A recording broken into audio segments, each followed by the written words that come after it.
നമസ്കാരം. സിറ്റി ന്യൂസിലേക്ക് സ്വാഗതം. കേരളത്തിലെ ജനകീയ നാടക പ്രസ്ഥാനമായ KPAC-യുടെ 75-ാം വാർഷികം, നാടക ഭീഷ്മാചാര്യൻ തോപ്പിൽ ഭാസിയുടെ ജന്മശതാബ്ദി, KPAC-യിൽ രൂപീകരിച്ച ജനകീയ കലാപ്രസ്ഥാനമായ യുവകലാസാഹിതി രൂപീകരണത്തിന്റെ 50-ാം വാർഷികം എന്നീ പരിപാടികൾ വിപുലമായി കൊണ്ടാടുന്നതിന്റെ ഭാഗമായി മാർച്ച് 1-ന് കണ്ണൂരിലും വിവിധ പരിപാടികൾ സംഘടിപ്പിക്കുമെന്ന് ഭാരവാഹികൾ വാർത്താസമ്മേളനത്തിൽ അറിയിച്ചു.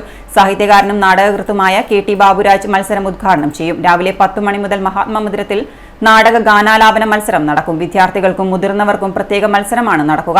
മുതൽ യുവകലാസാഹിതിയുടെ 50-ാം വാർഷികം ആഘോഷം മഹാത്മാ മന്ദിരത്തിൽ നിന്ന് തന്നെ അത് ഉദ്ഘാടനം ചെയ്യുന്നത് കേരളത്തിലെ പ്രശസ്തനായ പിന്നണി ഗായകനും സാംസ്കാരിക പ്രവർത്തകനും ഒക്കെയായ VT മുരളിയാണ്. യുവകലാസാഹിതിയുടെ 50-ാം വാർഷികാഘോഷം ഉദ്ഘാടനം ചെയ്തു. യുവകലാസാഹിതിയുടെ സംസ്ഥാന സെക്രട്ടറി ഡോക്ടർ OK മുരളീകൃഷ്ണൻ തുടങ്ങിയ പ്രഗത്ഭരായിരിക്കുന്ന സാഹിത്യ കലാ സാംസ്കാരിക പ്രവർത്തകർ ആ സമ്മേളനത്തിൽ സംസാരിക്കും. വൈകുന്നേരം 5 മണിക്ക് സ്റ്റേഡിയം കോർണറിലാണ് വിപുലമായ പരിപാടി.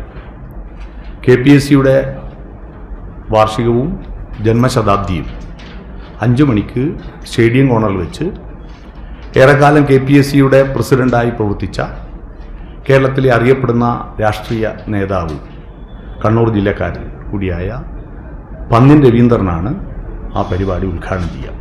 ഉച്ചയ്ക്ക് ശേഷം 3 മണിക്ക് മഹാത്മാ മന്ദിരത്തിൽ യുവ കലാസാഹിതിയുടെ വാർഷിക ആഘോഷം ഗായകൻ VT മുരളി ഉദ്ഘാടനം ചെയ്യും.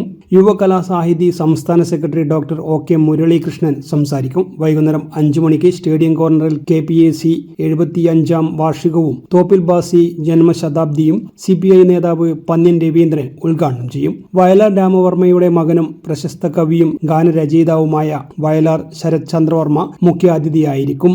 ആലങ്കോട് ലീലാകൃഷ്ണൻ മുഖ്യ പ്രഭാഷണം നടത്തും. ഇബ്റ്റയുടെ ദേശീയ വർക്കിംഗ് പ്രസിഡന്റ് TV ബാലൻ, CP സന്തോഷ് കുമാർ, വേലായുധൻ എടച്ചേരിയൻ എന്നിവർ പ്രസംഗിക്കും. ചടങ്ങിൽ വെച്ച് വിവിധ സാഹിത്യ പുരസ്കാരങ്ങൾ നേടിയ കവി മാധവൻ പുറച്ചേരി, നാടക സംവിധായകനായ സുരേഷ് ബാബു ശ്രീസ്ത, KPAC സഹയാത്രികനായ KPAC-യുടെ നടനായ മുഹമ്മദ് കുറുവ എന്നിവരെ ആദരിക്കും. ഡോക്ടർ AK നമ്പ്യാർ നാടക ഗാനാലാപന മത്സരത്തിലെ വിജയികൾക്ക് ക്യാഷ് പ്രൈസ് സമ്മാനമായി നൽകും. തുടർന്ന് രാത്രി 7 മണിക്ക് തോപ്പിൽ ഭാസി രചനയും സംവിധാനവും നിർവഹിച്ച KPAC-യുടെ നാടകം ഒളിവിലെ ഓർമ്മകൾ അരങ്ങേറും. വാർത്താ സമ്മേളനത്തിൽ സംഘാടക സമിതി ഭാരവാഹികളായ KV സുരേഷ് ബാബു, വെള്ളോറ രാജൻ, ജിതേഷ് കണ്ണപുരം, റോയ് ജോസഫ് തുടങ്ങിയവർ പങ്കെടുത്തു.